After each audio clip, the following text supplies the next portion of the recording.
Sitting down and talking with our athlete of the week for the second to last week of January, Ejay Scroggins, and I've been waiting to get this guy on here for athlete of the week. He has been a stupendous athlete for the men's basketball team. And Ejay, what's the first season been like at the college level? I know you've had some prep school experience, but what's it been like kind of getting used to the NJCAA?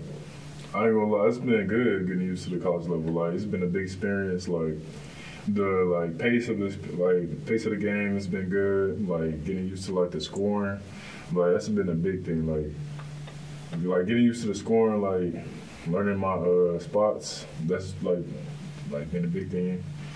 The defense is defense is a big part of my game. So getting steals and getting quick transition points, that's been a great thing for me.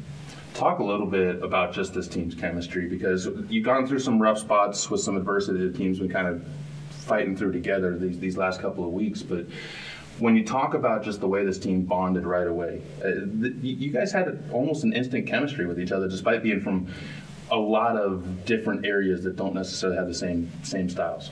Yeah, that's facts. Even before the season, during the summer, we all made a little group chat. So we was talking to each other. Then before we came here, we all we all knew what each other wanted to do.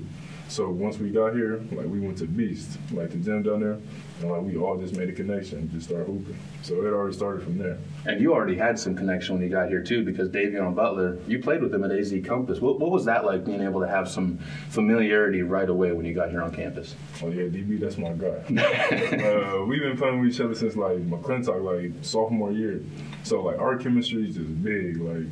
Whatever I do, whatever he do, we know each other's spots. So whenever I got the ball, I know where he gonna be at every time to give him the ball.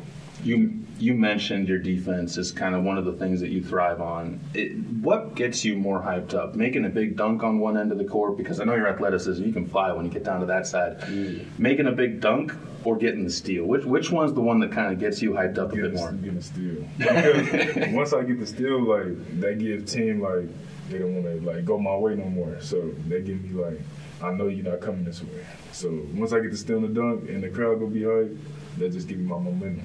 Well, and I know you got your eyes on setting that record here at LCCC for most steals in the season. It's a little bit up there. I didn't even realize it myself. It's a challenge, but 54 steals. You're leading the region in steals right now by 13 over the next closest person to you. What does that mean to you when you hear that type of number? No, I ain't gonna lie. That mean a lot to me, because me and my dad, that's one thing we've been focusing on all this summer, is just defense. We've been practicing on my conditioning, my strength, and seeing I've been getting better at that. That's been the big thing for me.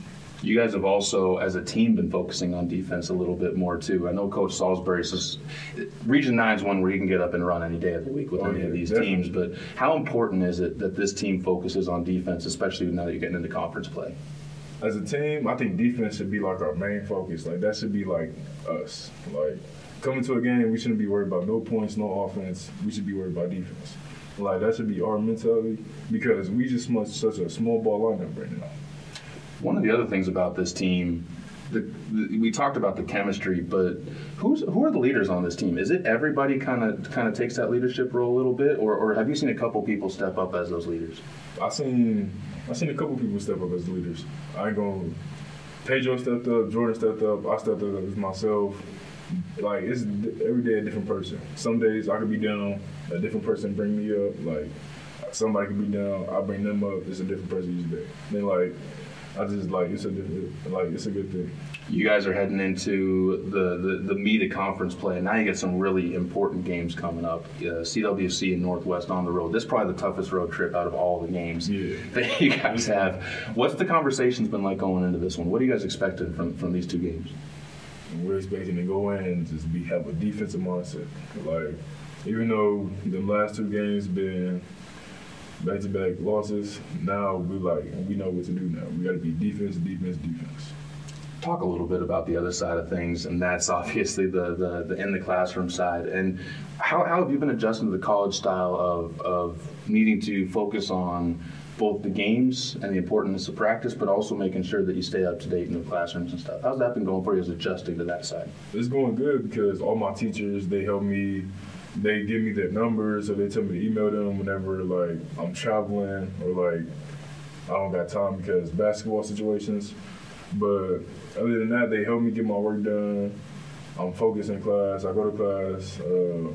Other than that, class is great. Like, they help me whenever I need help. Then the students, they talk to me. They ask where I'm from. And then, yeah, it's cool being in class. How is it trying to kind of be that ambassador for the basketball team when you're in those classrooms too? You mentioned the kids kind of asking you where you're from and what's going on with the team. Is it kind of cool being that person that people look to kind of be that ambassador? No, it's definitely a good thing to feeling, because now you you got like a reason to keep going, because you don't want to be a bad person, not show up to class, don't do your work, because that's gonna look bad on you and the basketball team. Well, you definitely have been a great ambassador for us so far. We'll work on seeing what you guys can do in conference play and getting that 0-2 turned into a 10-2 going to the end of the year. Definitely. But EJ, congratulations on Athlete of the Week. Thank you so much for the time, and looking forward to seeing more. Yes, sir.